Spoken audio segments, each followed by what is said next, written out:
Saleemul Huq is the director of the International Centre for Climate Change and Development, and he's based at the Independent University of Bangladesh. He's an expert on the links between climate change and sustainable development, particularly from the perspective of developing countries. He's been a lead author on chapters of a number of IPCC reports, particularly around adaptation, sustainable development and mitigation. And he has strongly argued that it's time to make climate polluters pay for the losses and damage they've caused through climate change. His current focus is on supporting the engagement of the least developed countries in the UNFCCC process and their vulnerability to climate change and their impacts of and the impacts of adaptation measures, ensuring that those are all recognised. Tonight he's going to share with us his perspective on actions taking place to tackle the impacts of climate change in what is one of the most vulnerable countries of the world, Bangladesh.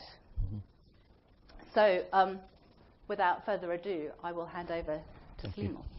Very much looking forward to your talk.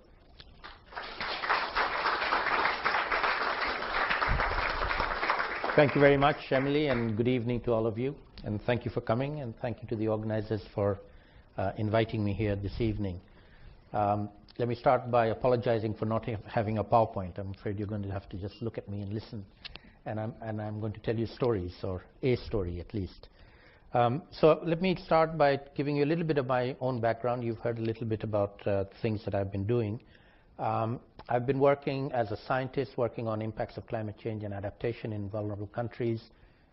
Been a lead author in the IPCC for a number of reports, third, fourth, and fifth reports.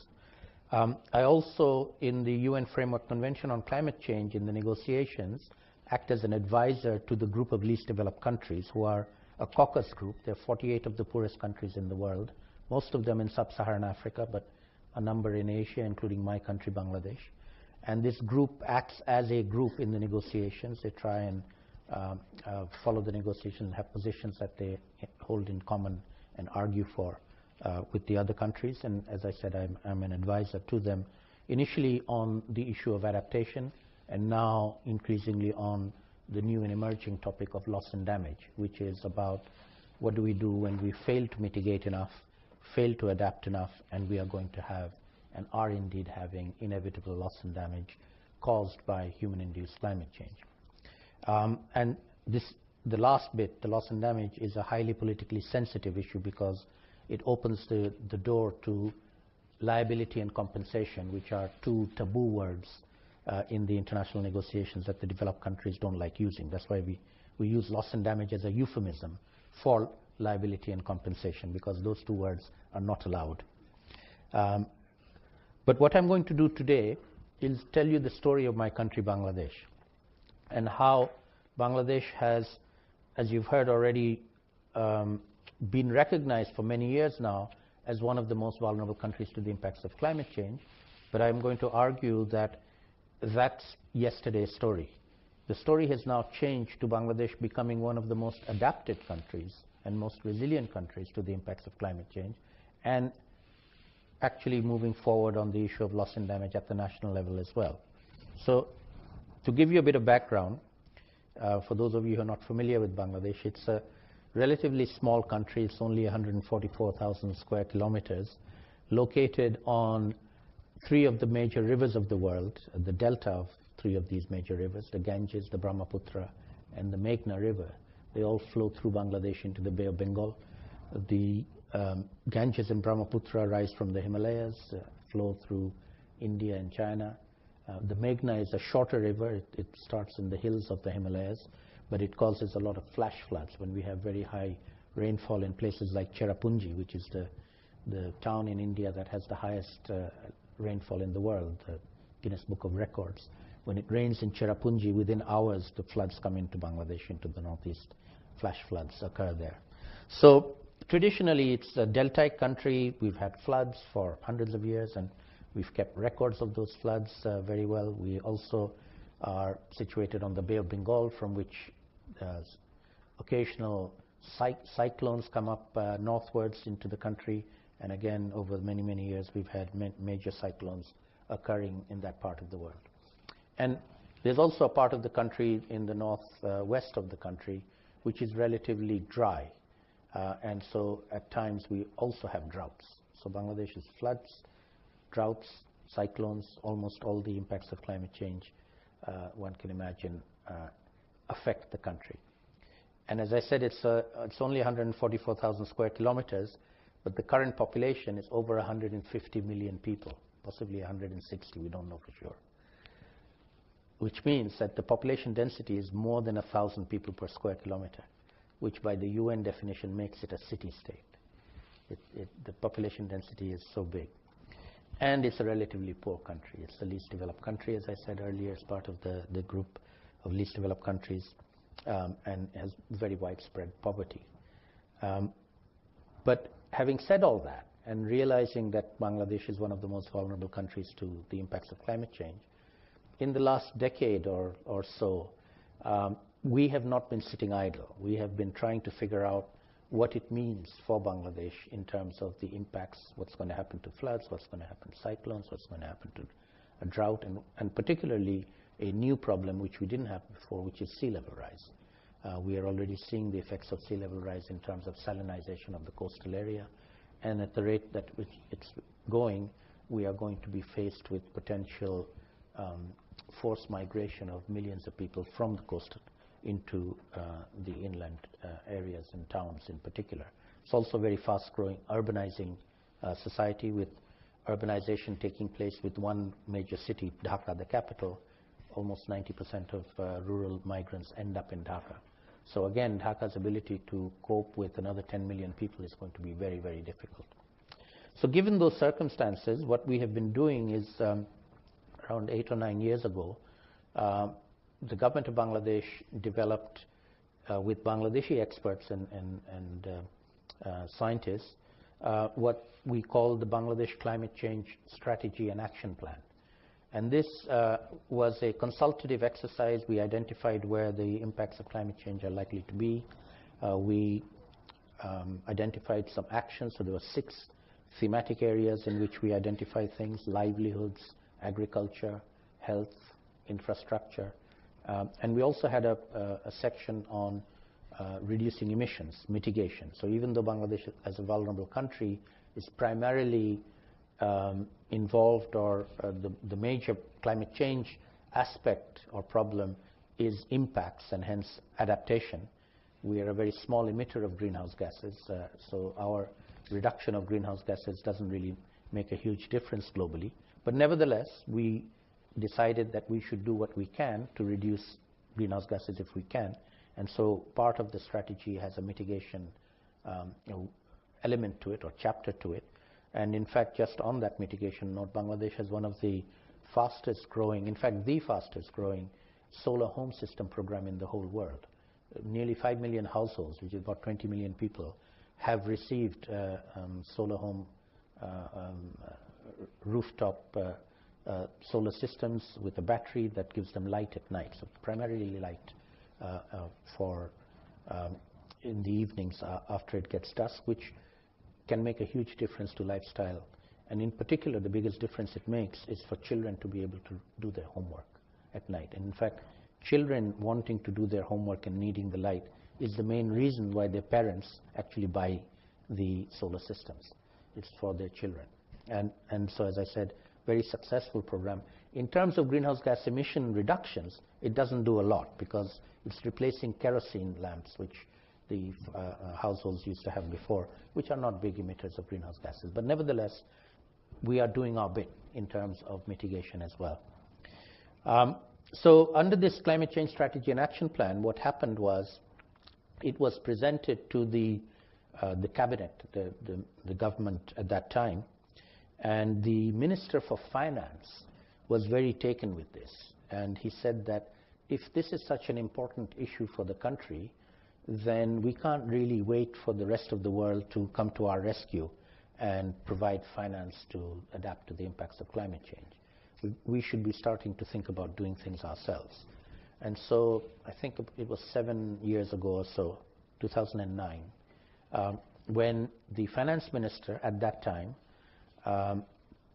put in around $50 million equivalent in Bangladesh currency into a climate change trust fund to implement this climate change strategy and action plan.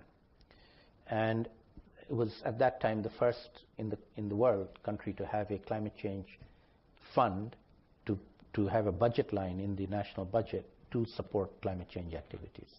And as I said, it was set up as a trust fund. It was meant to implement the actions that were identified in the climate change strategy and action plan. As I said, it had 6 pillars. Under each pillar, it had a whole set of actions that were identified. There were 40 plus actions altogether. And this fund then started to fund the activities. The activities came up through the government and non-governmental actors. There was a 10% of the fund was allocated to civil society and NGOs, and 90% for government agencies, Ministry of Agriculture, Ministry of Health, and others. They looked at the action plan and they all submitted projects and activities that they felt they could do.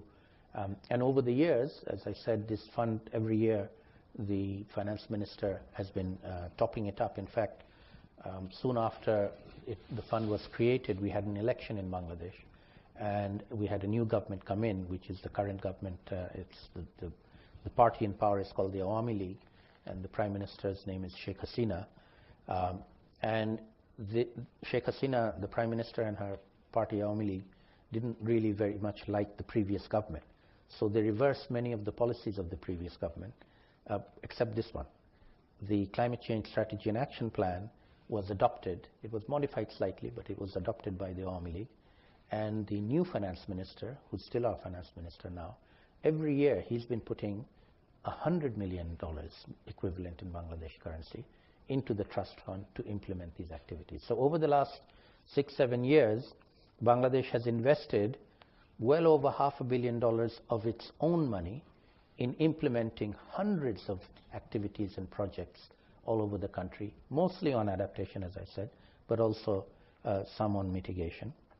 And there's one of the pillars is on research and knowledge generation. So we have a very big program which we call Gobeshona, it's a Bangla word for research, which brings together about 50 institutions, public universities, private universities like mine, research institutions in the country, international research institutions, working together on the knowledge management side, generating good research, feeding that research into policymaking.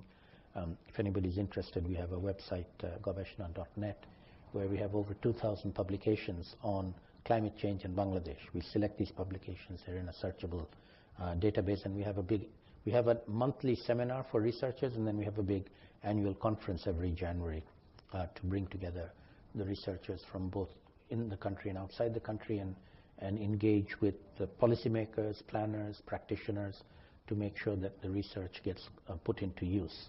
So what I'm describing is a country that I would argue has gone up the knowledge, awareness and knowledge ladder of climate change faster than any other country in the world. So the level of awareness of climate change in Bangladesh is very, very high. You can ask anybody on the street, a rickshaw puller on the street will know the words climate change in Bangla. It's called Jalabayu Parivartan.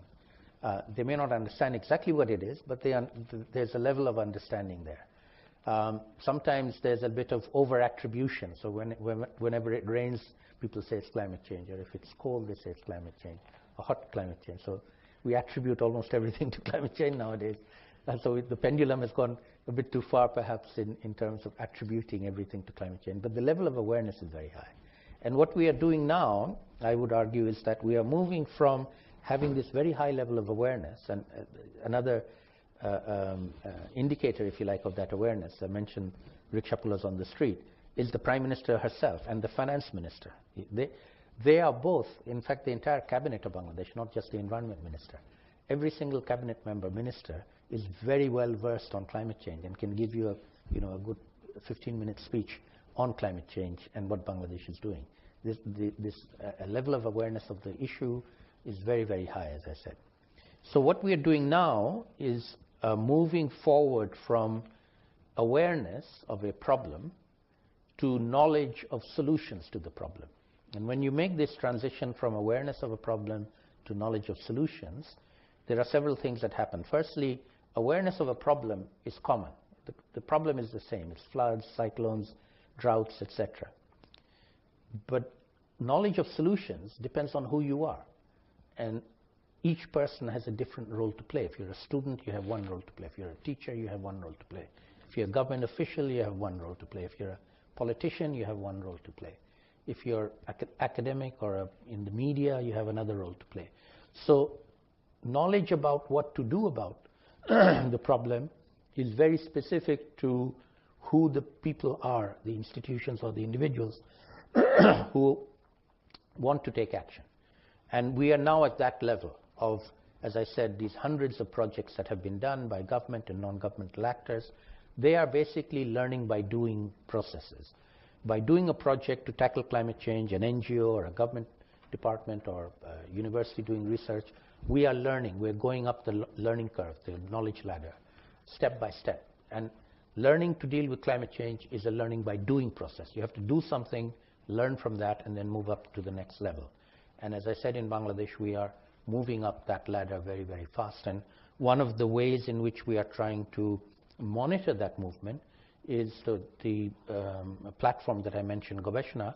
Every January now, for the last 4 years, this last January was the 4th time we did it, this big conference that we have, we use this as a means of assessing where we are on this knowledge ladder, figuring out what we've learned so far, what works and what doesn't work, stop doing what doesn't work and do more of what does work, and then move forward to the next level. So each year we benchmark and then measure our progress in an annual stepwise manner in seeing how we are doing in terms of our own knowledge and capacity to deal with and cope with the impacts of climate change.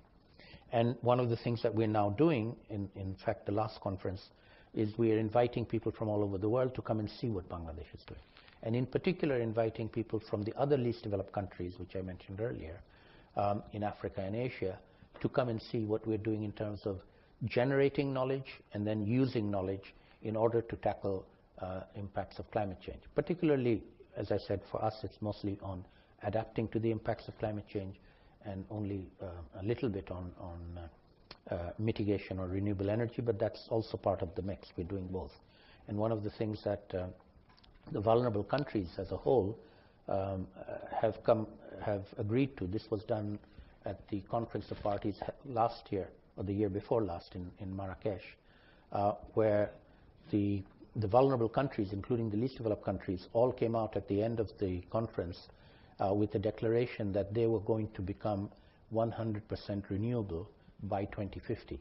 And it wasn't dependent on getting money or technology. It was something that they planned to do. They were going to do it. They committed to do it. They pledged to do it. In terms of the emissions of greenhouse gases, they're not going to add up to a huge amount in terms of how much greenhouse gas emissions get reduced. But nevertheless, they are showing, the most vulnerable countries are taking the decision to become 100% renewable by 2050 and showing moral leadership to the rest of the world and inviting the rest of the world to follow their lead. And they're not, unlike the traditional negotiations, they're not saying, we'll do it if we get money, we'll do it if we get technology. This was a unilateral declaration and pledge. We're not dependent on anybody helping us, we're going to do it ourselves. And this is very much the ethos now in many of these vulnerable countries that I've been working with and as I said, supporting them, of realizing that climate change is reality now. It's something that the time for talk is over, the time for action is there.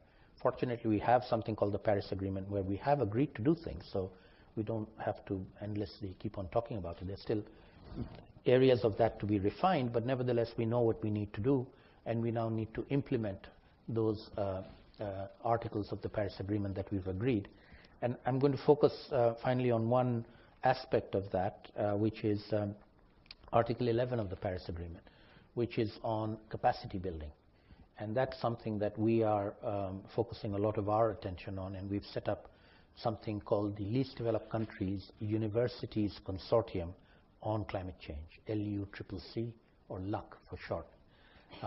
This is something we initiated about a year ago.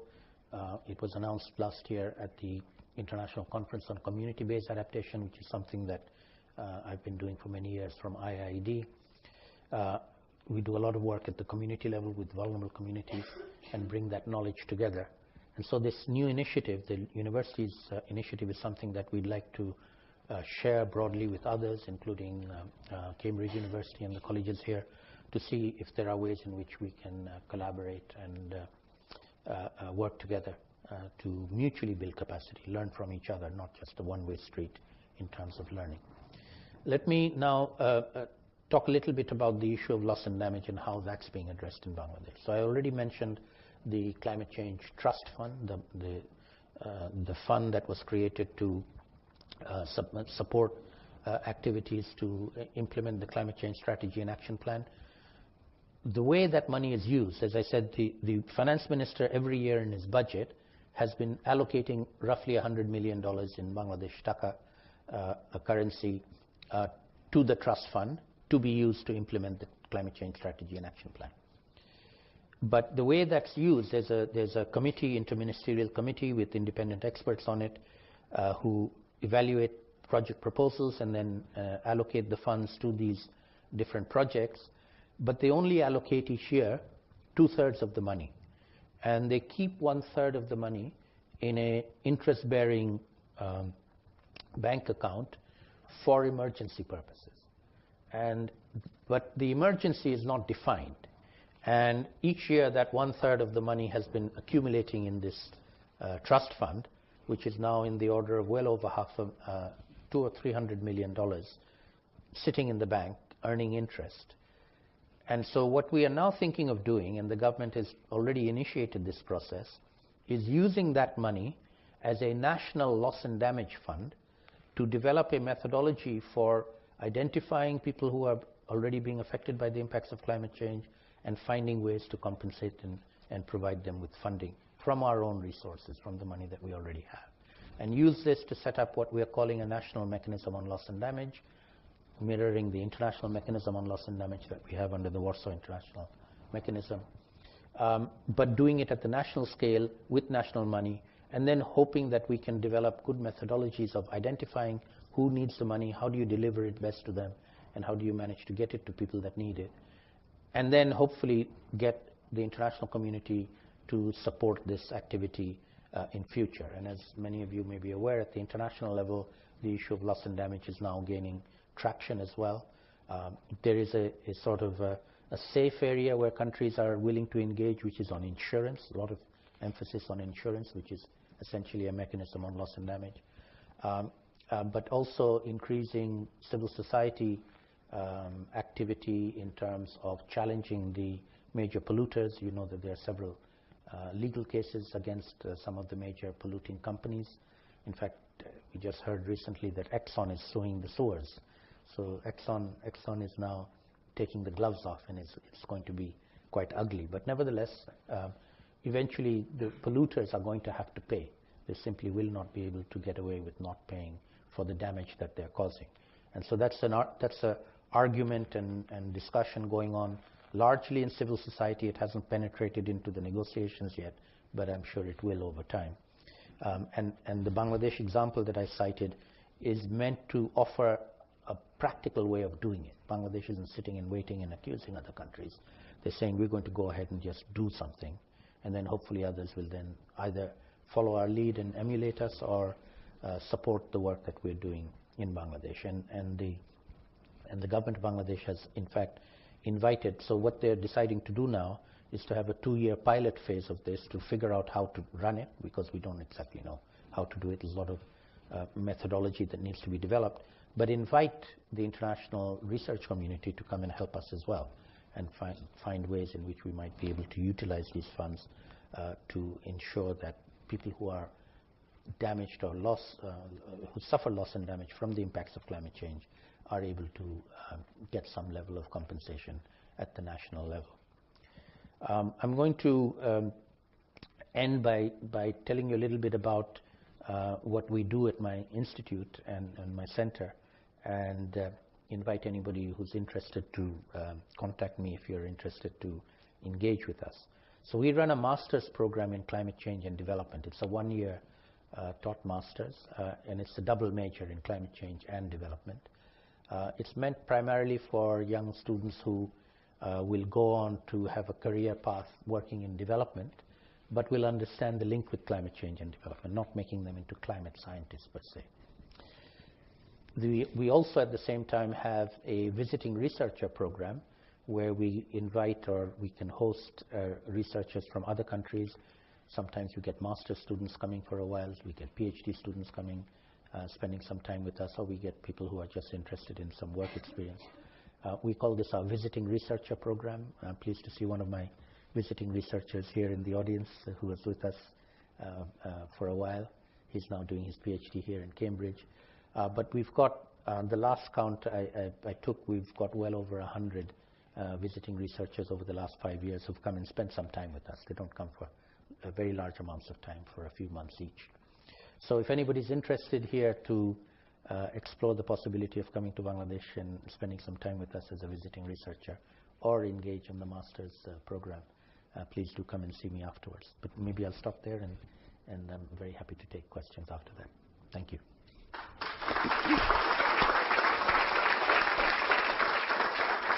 Thank you.